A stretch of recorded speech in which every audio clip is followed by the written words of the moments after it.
नमस्कार. Low back pain, कमरेचं दुखणं. आपल्या आयुष्यामध्ये आपण खूप वेळा कमरेच्या दुखण्यापासून सफर झालेलो असतो किंवा आपल्या आजूबाजूच्या लोकांमध्ये आपण नेहमी ऐकतो की मला कमरेदुखीचा त्रास आहे. तर काय असतंय कमरेचं दुखणं? त्याची कारणं काय आहेत? त्याच्यामध्ये काय लक्षणे दिसून येतात? त्याच्यावर उपचार काय? त्या बाबतीत आज आपण बोलणार आहोत. तर कारणे मी नॉर्मली 2 याच्यामध्ये डिव्हाईड करत. एक 40 वर्षाच्या अगोदर, त्याला आम्ही यंग एज ग्रुप म्हणतो, आणि एक 40च्या नंतर. तर 40च्या अगोदर जे आपण महत्त्वाची कारणं बघतो ते लाईफस्टाईलमुळे असतात.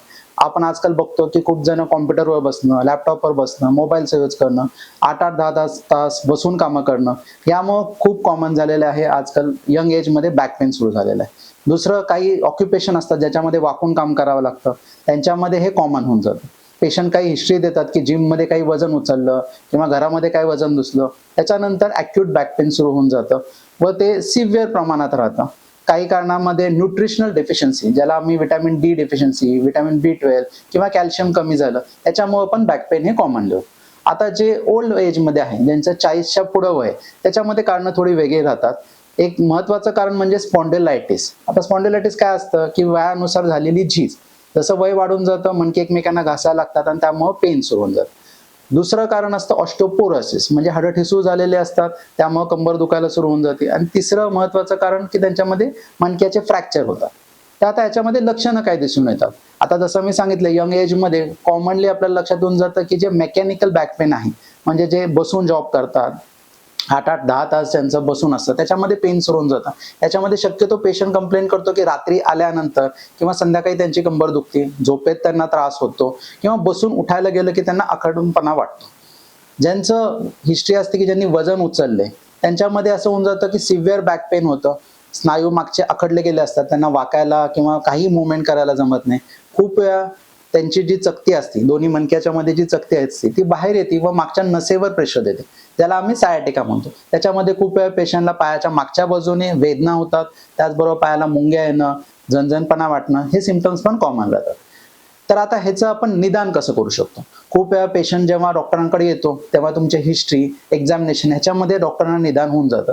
पण खूप वेळा काही इन्व्हेस्टिगेशन, जसे एक्स-रे, जे पुढे वाकून किंवा मागे वाकून काढले जातात, किंवा MRI मध्ये ते डिस्क प्रोलॅप्स झाले की नाही, त्याच्यावर नसेवर नर्ववर प्रेशर आहे की नाही, हे आपल्याला कळायला मदत होऊन जाते. आता त्याच्यावर उपचार काय आहे? तर सर्वात महत्त्वाचा उपचार असा आहे की लाईफस्टाईल मॉडिफिकेशन, म्हणजे जे आजकाल आपली लाईफस्टाईल चेंज करणं आपल्याला महत्त्वाचं राहतं. तर बसण्याचा पोश्चर कसा आहे, तुम्ही किती वाकून काम करताय, हे सगळं आपल्याला जर ते लाईफस्टाईलमध्ये चेंजेस करता आले तर बॅक पेन खूप वेळात कमी व्हायला मदत होते. तर जेव्हा पण तुम्ही बसताय, बॅकला काहीतरी सपोर्ट पाहिजे, मागं टेकून बसलं गेलं पाहिजे. अर्धा तास किंवा 45 मिनिटापेक्षा एका जागी बसायचं नाही, थोडा तुम्ही ब्रेक घेऊन उठू शकता. झोपताना पण पोश्चर महत्त्वाचा असतो. खूप वेळा आपण सरळ झोपतो, त्यावेळेस गुडघ्याखाली उशी ठेवलेली बेटर राहणार, किंवा एका कुशीवर झोपतोय तर दोन्ही पायाच्या मध्ये उशी किंवा गुडघे छातीच्या जवळ ठेवता आले तर ते बेटर राहतात. दुसरं महत्त्वाचं असतं व्यायाम. आजकाल आपण बघतो की धावपळीच्या जगामध्ये आपल्याला व्यायाम करायला वेळ भेटत नाही. तर कमरेचे व्यायाम, जसे योगा असतो, बॅक एक्सटेन्शन व्यायाम असतात, त्याच्याने खूप वेळा हे बॅक पेन 90 ते 100% कमी व्हायला मदत होऊन जाते. व्यायामाबरोबर आपल्याला काही न्यूट्रिशनल डेफिशियन्सीज असतील, जसं व्हिटॅमिन डी, B12 ह्याचं सेवन किंवा आपल्या आहारातून जर आपण ते वाढवलं तरी पण बॅक पेन खूप वेळा कमी व्हायला मदत होऊन जाते. पण खूप वेळा हे जेव्हा बॅक पेन कमी होत नाही तेव्हा फिजिओथेरपीचा आधार घेतला जातो. फिजिओथेरपीमध्ये कमरेला शेक देणं, त्याचबरोबर त्यांचं core strengthening, back strengthening exercise केले की हे दुखणं कमी व्हायला मदत होऊन जातं. पण खूप काय, जेव्हा डिस्क प्रोलॅप्स कंडिशन असते, ज्याच्यामध्ये सिव्हिअर पेन असतं, पेशंट सहन करू शकत नसतो, त्यावेळेस त्यांना रेस्ट घेतली खूप दिवस तर ते कमी व्हायला मदत होऊन जातं. पण खूप जणांना रेस्ट घेणं पॉसिबल नसतं, त्यावेळेस मग सर्जरी, ऑपरेटिव्ह करून ती जी डिस्क प्रोलॅप्स झालेली ती आपण काढतो आणि नसेवरचा प्रेशर मोकळा झालं की पेशंटला हे सिम्पटम्स पासून मुक्ता मिळेल.